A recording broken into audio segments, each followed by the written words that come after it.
আসসালামু আলাইকুম।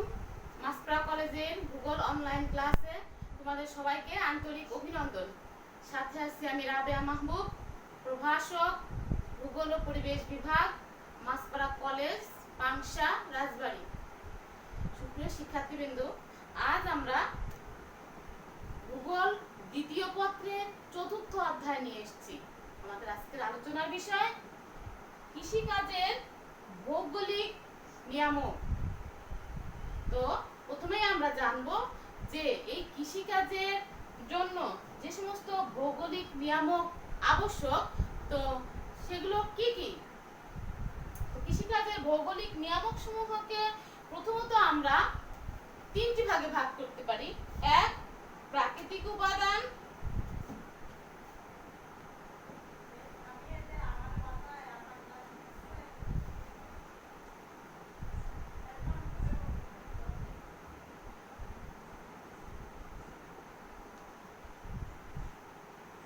প্রাকৃতিক উপাদান,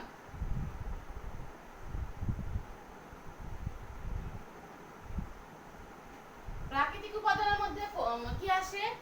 জলবায়ু, ভূপ্রকৃতি, মৃত্তিকা ইত্যাদি। তা প্রথমে আমরা আসি জলবায়ু।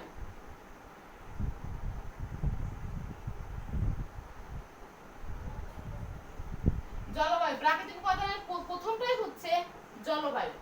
তো আমরা প্রথমে জানবো যে আমরা যারা পূর্বে ক্লাস করেছি তারা জানি যে জলবায়ু কাকে বলে। কোন স্থানের বায়ুর তাপ, চাপ, বায়ু প্রবাহ, আর্দ্রতা, বৃষ্টিপাত প্রভৃতি দৈনন্দিনের দীর্ঘদিনের অবস্থা, অর্থাৎ কমপক্ষে 25 থেকে 30 বছরের যে আবহাওয়া দ্বারা যে ধারণা করা সেটাকে বলা হয় জলবায়ু। অর্থাৎ আমি আবারও বলছি যে কোন স্থানের বায়ু, তাপ, চাপ, বায়ু প্রবাহ, আর্দ্রতা, বৃষ্টিপাত ইত্যাদি কমপক্ষে 25 থেকে 30 বছরের গড় অবস্থা দ্বারা জলবায়ু সম্পর্কে একটি ধারণা করা হয় বা তাকে জলবায়ু বলা হয়। তো আমরা এক্ষেত্রে এই জলবায়ু আলোচনার ক্ষেত্রে আবার আমরা জলবায়ুকে তিনটি ভাগে ভাগ করতে পারি। যেমন বৃষ্টিপাত জলবায়ুকে আবার বৃষ্টিপাতকে বৃষ্টিপাত কিন্তু ফসলের জন্য অত্যন্ত উপযোগী নিয়ামক। সেটা হচ্ছে ফসলের উৎকর্ষতা এবং প্রাচুর্যতা নির্ভর করে বৃষ্টিপাতের উপর। তো এই কোন ফসলের জন্য অধিক বৃষ্টিপাত প্রয়োজন, আবার কোন ফসলের জন্য কম বৃষ্টিপাত হলে হয়। তো সেক্ষেত্রে অধিক বৃষ্টিপাতের জন্য যেমন ধান, পাট, রাবার, চা ইত্যাদি অধিক বৃষ্টিপাতের দরকার হয়। আবার তুলনামূলক গম, ভুট্টা, তুলা ইত্যাদি আবাদের জন্য তুলনামূলক কম বৃষ্টিপাতের প্রয়োজন হয়। এই যে বৃষ্টিপাতের একটা পরিমাণ বা বৃষ্টিপাত, এটা আমাদের কৃষিকাজের একটি উল্লেখযোগ্য নিয়ামক। আরেকটা আছে কি তাপমাত্রা। কৃষিকাজের জন্য উপযুক্ত তাপমাত্রা প্রয়োজন হয়, অর্থাৎ সব কৃষি ফসলের জন্য সমপরিমাণ তাপমাত্রা প্রয়োজন হয় না। কোন ফসলের জন্য অধিক তাপমাত্রা প্রয়োজন হয়, আবার কোন ক্ষেত্রে একটু কম তাপমাত্রার প্রয়োজন হয়। সেক্ষেত্রে তোমার ধানের অঙ্কুরোদ্গমনের জন্য এক ধরনের তাপমাত্রা প্রয়োজন হয়, আবার গমের অঙ্কুরোদ্গমনের জন্য এক ধরনের তাপমাত্রা প্রয়োজন হয়।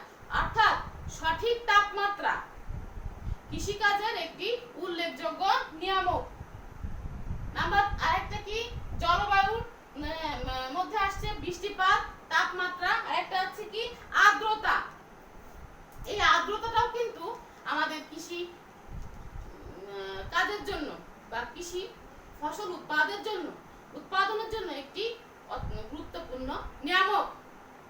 বাতাসে আর্দ্রতার পরিমাণ বেশি থাকলে তোমার সেচের ব্যবস্থার খুব একটা প্রয়োজন হয় না।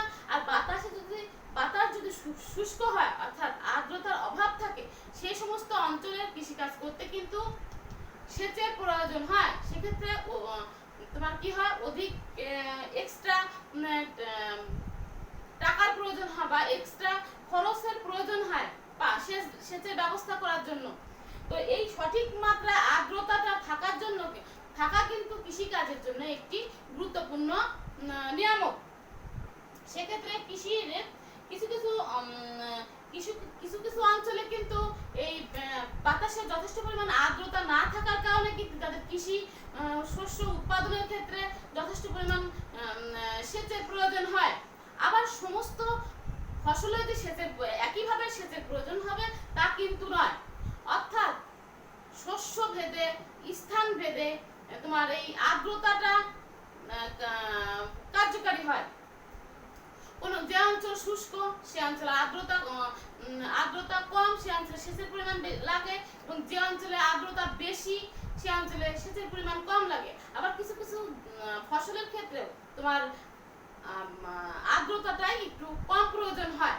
যেমন রবি শস্যগুলা তুলনামূলক বাতাসে আর্দ্রতা কম থাকলে এরা ভালো উৎপাদিত হয়। তারপর আমরা কি আসছি যে কৃষিকাজের ভৌগোলিক নিয়ামকের প্রথমটা হচ্ছে প্রাকৃতিক উপাদান। তা আমরা কি বললাম? জলবায়ু। জলবায়ুর মধ্যে আমরা আসছে কি? বৃষ্টিপাত, তাপমাত্রা, আর্দ্রতা। তারপর আসছে কি? ভূপ্রকৃতি। কৃষির অন্যতম প্রধান উপাদান হলো কৃষি ভূমির প্রকৃতি। কৃষি ভূমি যদি বন্ধুর হয় তো সেক্ষেত্রে সমস্ত প্রকার ফসল উৎপাদন সম্ভব হয় না।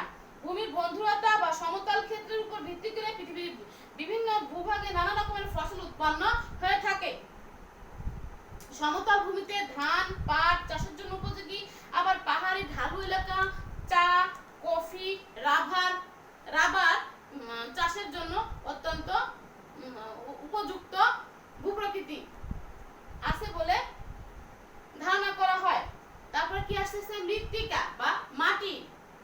কৃষি ফসল উৎপাদনের ক্ষেত্রে মাটি অত্যন্ত গুরুত্বপূর্ণ একটি নিয়ামক। এই মাটি সমস্ত মাটি কিন্তু সমস্ত ফসলের জন্য উপযুক্ত নয়, তাই উপযোগী এই মাটি কিন্তু তোমার যেমন কৃষিকাজে নদী বিধৌত পলি মাটিতে যেমন ধান, চুন মিশ্রিত মৃত্তিকায় তুলা এবং পটাশ মিশ্রিত মাটিতে আখ এবং লাভা মিশ্রিত মৃত্তিকায় গম চাষের জন্য অত্যন্ত উপকারী। তাই মৃত্তিকার গুণগত মানের উপর কিন্তু কৃষির বিভিন্নতা লক্ষ্য করা যায়। তারপর আসতেছে কি? অর্থনৈতিক প্রভাব। সুপ্রিয় শিক্ষার্থীবৃন্দ, আমাদের আলোচনায় করছি হচ্ছে কৃষিকাজের ভৌগোলিক নিয়ামক। সেক্ষেত্রে আমরা কৃষিকাজের ভৌগোলিক নিয়ামকটাকে তিনটি ভাগে ভাগ করে আলোচনা করেছি। এক, প্রাকৃতিক উপাদান। প্রাকৃতিক উপাদানের মধ্যে আসছে জলবায়ু। জলবায়ুকে আবার কয়েকটা ভাগে ভাগ করা হয়েছে। কি?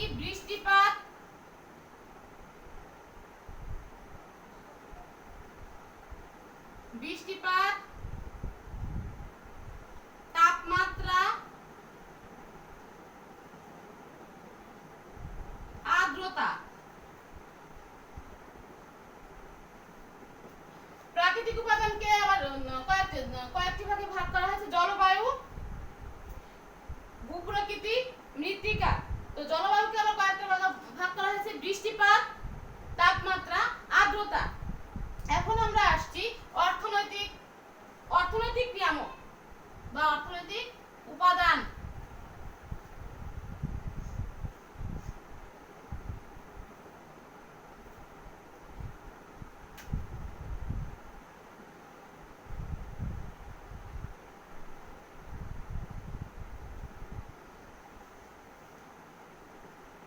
অর্থনৈতিক উপাদান আমরা এতক্ষণ আলোচনা করলাম প্রাকৃতিক উপাদান, এখন আসছে অর্থনৈতিক উপাদান। কৃষি কাজের ক্ষেত্রে যে সমস্ত অর্থের প্রয়োজন বা অর্থ রিলেটেড যে উপাদান সমূহ সেগুলা কি? অর্থনৈতিক উপাদান। যেমন ধরো মূলধন। কৃষি কাজ করতে প্রথমে যেটা দরকার সেটা হচ্ছে মূলধন, বা মূলধন ছাড়া কিন্তু কোনো কৃষি কাজই সম্ভব না। তো অর্থনৈতিক উপাদানের মধ্যে তোমার যেমন জমি চাষ থেকে শুরু করে উন্নত মানের বীজ, সার, কীটনাশক ক্রয়, শ্রমিকের মজুরি, শস্য গুদামজাতকরণ ইত্যাদি কারণে যে সমস্ত অর্থের প্রয়োজন হয় তাই কিন্তু এই মূলধনের মধ্যে আসবে।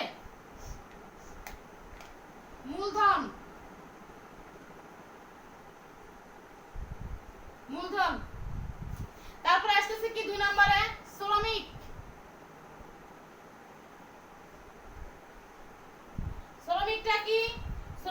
সরবরাহ ছাড়া কিন্তু কৃষিকাজ কখনোই সম্ভবপর নয়। কারণ জমি তৈরি করা, ফসল বপন করা, সংগ্রহ করা, বাজারজাতকরণ করা ইত্যাদি কাজগুলো পরিচালনা করার জন্য যথেষ্ট পরিমাণ দক্ষ এবং শ্রম সম্পূর্ণ শ্রমিক আমাদের কিন্তু আবশ্যক এই কৃষি শস্য উৎপাদনের ক্ষেত্রে। তারপর আসতেছে কি বাজার, নাম্বার 3 বাজার। বাজার বাজারটা কি? চাহিদা। তো বর্তমান যুগে কৃষি পণ্যের চাহিদা সংরক্ষণে বাজার বিরাট ভূমিকা পালন করে। যদি কোনো পণ্যের চাহিদাই না থাকে, বাজার না থাকে, তাহলে কিন্তু সেটা উৎপাদন খুব একটা প্রসার লাভ করে না। সেক্ষেত্রে দেখা যায় যে তুলনার মানে বিশ্ব বাজারের তুলনার চাহিদার উপর ভিত্তি করে পৃথিবীর বহু অংশে বাণিজ্যিকভাবে বিভিন্ন শস্যের উৎপাদন হয়। তো বাজারের উপর এক কথায় বাজার কৃষি পণ্যের জন্য একটি গুরুত্বপূর্ণ নিয়ামক।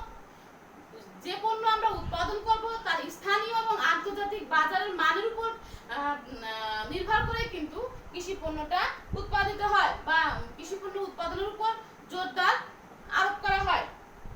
তারপরে কি পরিবহন। পরিবহন কিন্তু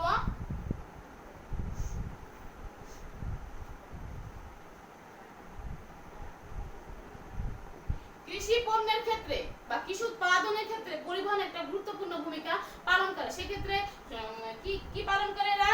যেমন কৃষি পণ্যের বাজারজাতকরণ ভোক্তার কাছে পৌঁছানোর জন্য পরিবহনের গুরুত্বপূর্ণ ভূমিকা পালন করে থাকে। তো পরিবহন কিন্তু উন্নত পরিবহন ও যোগাযোগ ব্যবস্থা কৃষি উন্নয়নের ক্ষেত্রে গুরুত্বপূর্ণ ভূমিকা রাখে। এবার আসতেছে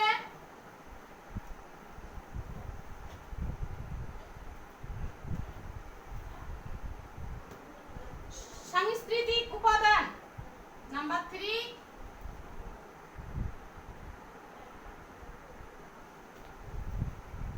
প্রথমে আমরা বলছি প্রাকৃতিক উপাদান, তারপর আমরা আলোচনা করলাম অর্থনৈতিক উপাদান, এখন আমরা আসছি সাংস্কৃতিক উপাদান।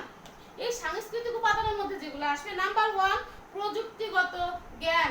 অর্থাৎ এই আধুনিক বিশ্বে কৃষিকাজের উন্নতির পিছনে প্রযুক্তির জ্ঞানের যথেষ্ট অবদান রয়েছে। নতুন জাতের বীজ, সার, কীটনাশক প্রস্তুত, কৃষিকাজের জন্য ব্যবহৃত বিভিন্ন যন্ত্রাংশ তৈরির পিছনে মানুষের প্রযুক্তিগত জ্ঞানের উন্নতি লক্ষ্য করা যায়। যেমন রাশিয়া, যুক্তরাষ্ট্র, জাপান এক্ষেত্রে অনেক এগিয়ে রয়েছে।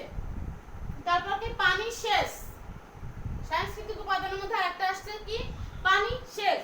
বিশ্বের প্রায় সব দেশে পানি সেচের সাহায্যে কৃষিকাজ পরিচালনা করা হয়। বিশেষ করে কম বৃষ্টিপাত যুক্ত অঞ্চলে পানি সেচ ছাড়া কৃষি পণ্য উৎপন্ন করা সম্ভব হয় না। তারপর কি জনসংখ্যা। লাস্টের যে উপাদানটা সেটা হচ্ছে জনসংখ্যা।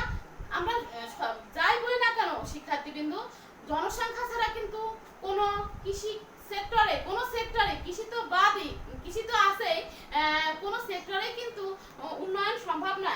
তাই বলা যায় যে জনসংখ্যা কৃষিকাজের ক্ষেত্রে অত্যন্ত গুরুত্বপূর্ণ নিয়ামক হিসেবে পালন করে। অর্থাৎ জনসংখ্যার চাহিদার জন্যই কিন্তু কৃষি পণ্য উৎপন্ন হয় এবং এই জনসংখ্যা একত্রিত হয়ে কিন্তু বিভিন্ন প্রযুক্তির মাধ্যমে জ্ঞান বুদ্ধির দ্বারা তোমার এই শস্যগুলো উৎপন্ন করছে। তো কৃষিকাজের উন্নয়নের ক্ষেত্রে জনসংখ্যাও কিন্তু একটি গুরুত্বপূর্ণ নিয়ামক। তো সুপ্রিয় শিক্ষার্থীবৃন্দ, আজ আমরা এ পর্যন্তই। আমরা পরবর্তী ক্লাসে ধারাবাহিকভাবে আলোচনা করব। আমরা আজকে কি আলোচনা করলাম? আমাদের আলোচনার বিষয় ছিল হচ্ছে কৃষিকাজের ভৌগোলিক নিয়ামক। কৃষিকাজের ভৌগোলিক নিয়ামক সমূহকে প্রধানত 3 ভাগ করা হয়। 1 প্রাকৃতিক উপাদান, 2 অর্থনৈতিক উপাদান, 3 সাংস্কৃতিক উপাদান। প্রাকৃতিক উপাদানকে আবার কয়েকটি ভাগে ভাগ করা হয়েছে। যেমন জলবায়ুকে আবার ছোট ছোট আকারে ভাগ করা হয়েছে। যেমন বৃষ্টিপাত, তাপমাত্রা, আর্দ্রতা। জলবায়ু, ভূপ্রকৃতি, মৃত্তিকা হচ্ছে তোমার প্রাকৃতিক উপাদানের মধ্যে আসে। এছাড়া আছে অর্থনৈতিক উপাদান, যেমন মূলধন, শ্রমিক, বাজার ইত্যাদি। আর একটা কি বলেছি?